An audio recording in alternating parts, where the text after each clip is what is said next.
सुप्रभात सभी को, सुप्रभात। तो प्यारे बच्चों, हमने इकाई 1 का प्रारंभ किया था ना पिछले तासिका में। हमने वाचन का महत्व बताने वाली पुस्तकों से जो हमें ज्ञान प्राप्त होता है, बस ज्ञान ही नहीं तो सभी ज्ञान का भंडार पुस्तकें कैसी होती हैं इसका महत्व बताने वाली जो वाचन मेला, इस पाठ का प्रारंभ हमने पिछले तासिका में किया था। आज के तासिका में हमें देखना है आखिरकार यहाँ पर फूल और कांटे। यह प्रस्तुत कविता हमें देखनी है कि बच्चों, आप सभी को तो फूल पसंद है ना। फूल कितने आकर्षक, मनमोहक होते हैं और साथ ही साथ एक ही पौधे पर दिखाई देने वाले फूल और कांटों में क्या भेद है, फूल और कांटों में क्या अंतर है, यह आज के तासिका में जरा विस्तार से देखना है। इतना ही नहीं, फूल और कांटों की क्या क्या विशेषता है। दोनों एक ही जगह पर रहते हैं, दोनों का जन्म एक ही स्थान पर होता है, लेकिन अपने गुणों में कैसी भिन्नता बनाए रखते हैं, इसका वर्णन हमें देखना है। कविता फूल और कांटे। कविता का नाम है फूल और कांटे। देखिएगा जरा गौर से, फूल और कांटे। इस प्रस्तुत कविता में कवि ने फूल और कांटे अपनी विशेषता कैसी बनाते हैं, फूल और कांटों में क्या अंतर है, यह जरा हमें विस्तार से देखना है। अयोध्या सिंह उपाध्याय जी इस कविता के रचयिता है, इस कविता के कवि हैं। देखिए जरा, अयोध्या सिंह उपाध्याय का जन्म 1865 आजमगढ़ उत्तर प्रदेश में हुआ और मृत्यु 1947। अयोध्या सिंह जी की रचना है प्रिय प्रवास, पद्य प्रसून, वैदेही वनवास, अधकिला फूल, प्रेम कांता आदि। अयोध्या सिंह उपाध्याय जी का खड़ी बोली हिंदी के प्रारंभिक कवियों में मूर्धन्य स्थान है। आप हिंदी के एक आधार स्तंभ हैं, यानी अयोध्या सिंह कौन है, हिंदी के एक आधार स्तंभ है। बच्चों, किसी भी कवि का परिचय अगर हमें देखना है ना, तो परिचय के अंतर्गत हमें ये देखना है कवि की रचनाएं कौन सी हैं, कवि का जन्म कहाँ पर हुआ, ये सब कुछ हमें विस्तार से देखना ज़रूरी है।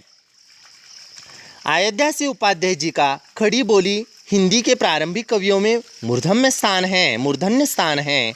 आप हिंदी के एक आधार स्तंभ हैं।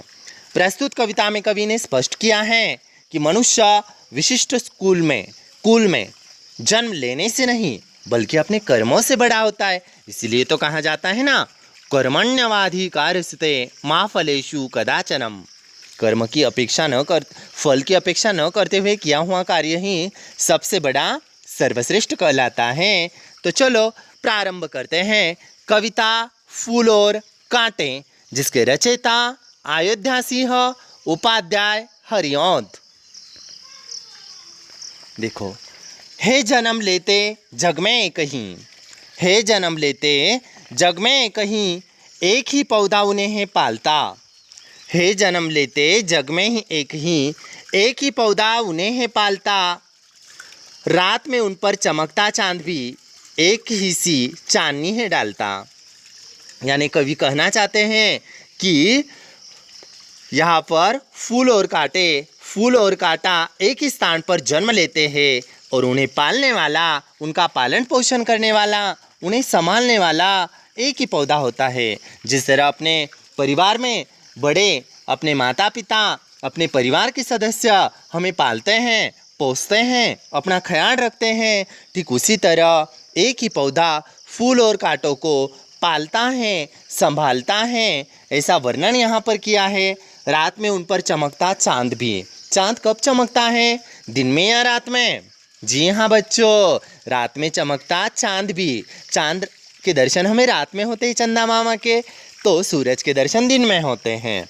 एक ही सी चांदनी है डालता। चांदनी, अभी चांदनी कहती है क्या कि मैं आज मेरी जो रोशनी है वो सिर्फ मैं क्या करूँगी, फूल पर ही डालूंगी, कांटे पर नहीं। चांद कहता है क्या, मैं मेरा उजाला फूल पर ही डालूंगा, कांटे पे नहीं। ऐसे नहीं होता है बच्चों। फिर भी यहाँ पर देखिएगा फूल और कांटों में क्यों अंतर है। मैं हूँ उन पर है बरसता एक सी उन पर हवाएं है बही। मैं हूँ यानी बादल उन पर एक सा बरसता है, एक सी उन पर हवाएं है बही। इतना ही नहीं, हवाएं भी उन पर एक सी बह रही हैं।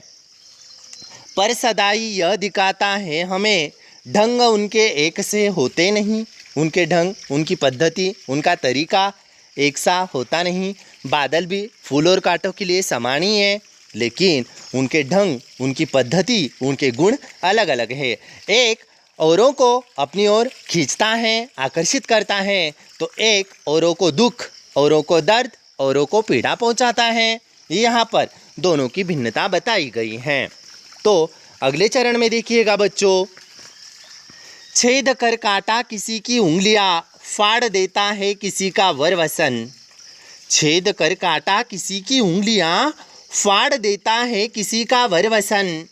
प्यार डूबी तितलियों के पर कतर, भौर का है वेध देता शामतन।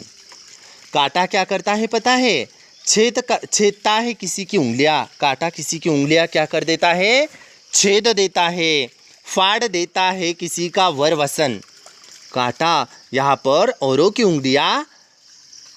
उंगलियों में चुभता है। इतना ही नहीं, वसन यानी कपड़ा, वस्त्र, वहाँ पर फाड़ने का काम करता है। और यहाँ पर श्रेष्ठता, सुंदरता नष्ट करने का काम मानो ये काटा करता है, तो सुंदरता प्रदान करने का काम ये फूल करता है। देखिए दोनों में कितना अंतर है। एक सुंदरता प्रदान करता है तो एक सुंदरता नष्ट करता है। प्यार डूबी तितलियों के पर कतर। देखो, प्यार यानी स्नेह में डूबी हुई तितलियों के पर कतर, कतर यानी वेदना पहुंचाता है। तितलियां अगर फूलों के पास घूमती हैं, मंडराती हैं, तो वो कांटा उनके परों में वेदना, उनके परों में दर्द पहुंचाता है।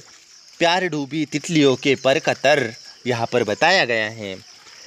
भौर काहे वेद देता शामतन। जब फूलों पर आकर्षित करती हुई प्यारी तितलियाँ वहाँ पर प्यार से फूलों के आसपास आती है, तो उनके शरीर को छेदने का काम वो काटा करता है। भौर काहे वेद देता शामतन। वेदना यानी घायल करना, भौर यानी भौरे को घायल करने का काम मानो ये काटा ही करता है बच्चों। फूल लेकर तितलियों को गोद में, भौर को अपना अनोठा रस पिला। देखिए, फूल लेकर तितलियों को गोद में, भौर को अपना अनोठा रस पिला। फूल की विशेषताएं कुछ और हैं। फूल की विशेषता, फूल क्या करता है? तितलियों को अपनी गोद में उठा लेता है प्यार से, स्नेह से, और अपना अनोखा रस भी पिला देता है। निज सुगंध और निराले रंग से, अपना स्वयं का जो सुगंध होता है और जो स्वयं का निरालापन है, उस निराले रंग से है सदा देता कलीजी का खिला। सदैव क्या करता है? वो सदा यानी हमेशा मन जो है प्रसन्न करने का काम ये फूल किया करता है। निज सुगंध और निराले रंग से, कई तरह के भांति भांति के फूल होते, तरह तरह के फूल होते हैं। ये फूलों की विशेषता ही है खटकता एक सबकी आँख में, दूसरा है सोहता सुरसी सपय। कांटा तो सदैव सबकी आंखों में खटकता है। हम कहते हैं ना, औरों के रास्ते में हमेशा फूल बिखेर रहे हैं, कांटे मत बो। है खटकता एक सबकी आंख में, दूसरा है सोहता सुर शीस पर। सूर्य यानी भगवान, भगवान के शीश पर, भगवान के सिर पर विराजमान होने वाला एक फूल होता है। और कांटा तो मानो औरों को हमेशा दुख, कांटा तो मानो औरों को पीड़ा और दर्द पहुंचाने का काम करता है। किसी तरह कुल की बड़ाई काम दे, किसी तरह कुल की बड़ाई काम दे, जो किसी में हो बड़प्पन की कसर। देखो, वो कुल किस तरह कुल की बड़ाई काम दे, जो किसी में हो बड़प्पन की कसर। यानी विशिष्ट कुल में अगर जन्म लेने से कोई बड़ा नहीं बनने वाला। कांटे ने अगर उस कुल में अगर जन्म लिया है, उस कुल में अगर उसका जन्म हुआ है कुल में, फिर भी वो श्रेष्ठ फूलों की तरह नहीं कहलाएगा। इसके लिए उसे अपने कर्म अच्छे करने होंगे। यानी कर्म का महत्व बताने वाली फूल और कांटे यह प्रस्तुत कविता है। उम्मीद करता हूँ सभी छात्र छात्राओं को फूल और कांटे यह प्रस्तुत कविता पसंद आई होगी। बच्चों, प्रस्तुत कविता समझ में आई होगी। तो देखिए,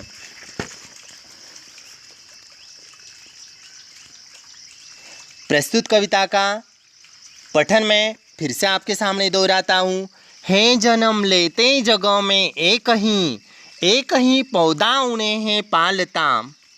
है जन्म लेते ही जग में एक ही पौधा उन्हें है पालता।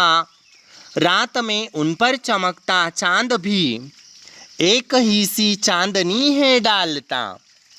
मेह उन पर है बरसता एक सी उन पर हवाएं हैं बही। पर सदा ही यह दिखाता है हमें ढंग उनके एक से होते नहीं। ढंग उनके एक से होते नहीं। छेद कर काटा किसी की उंगलियां, छेद कर काटा किसी की उंगलियां, फाड़ देता है किसी का बरवसन। प्यार डूबी तितलियों के पर कतर, भौर का है वेध देता शाम तन।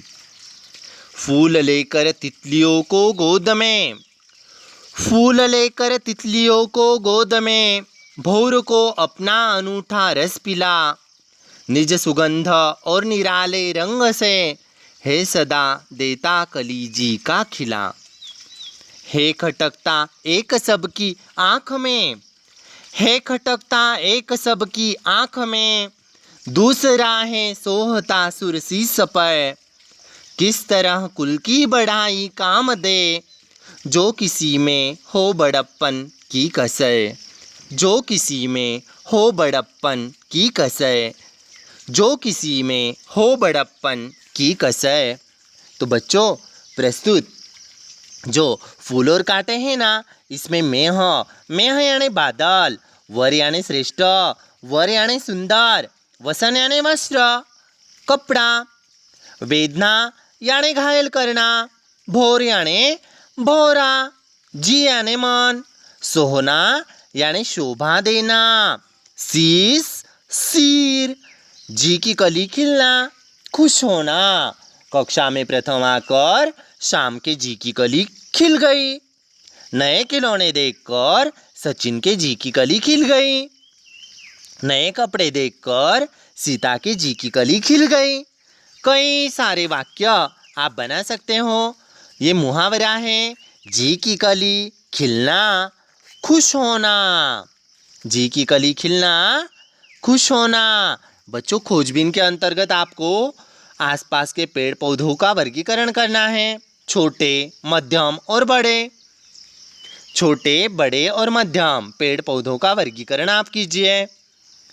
साथ ही साथ कई तरह के प्रश्न आपको पूछे जा सकते हैं। फूल किनको गोद में लेता है?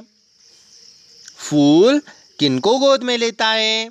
जी हाँ, फूल तितलियों को अपने गोद में लेता है। बड़प्पन की कसर रह जाने पर क्या काम नहीं देती?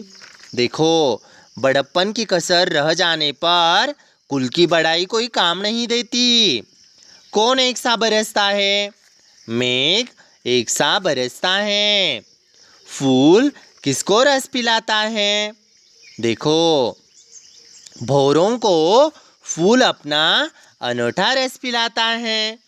कई तरह के प्रश्न आपको पूछे जा सकते हैं। उम्मीद करता हूँ सभी छात्र और छात्राएं प्रस्तुत कविता का अध्ययन ध्यानपूर्वक करोगे।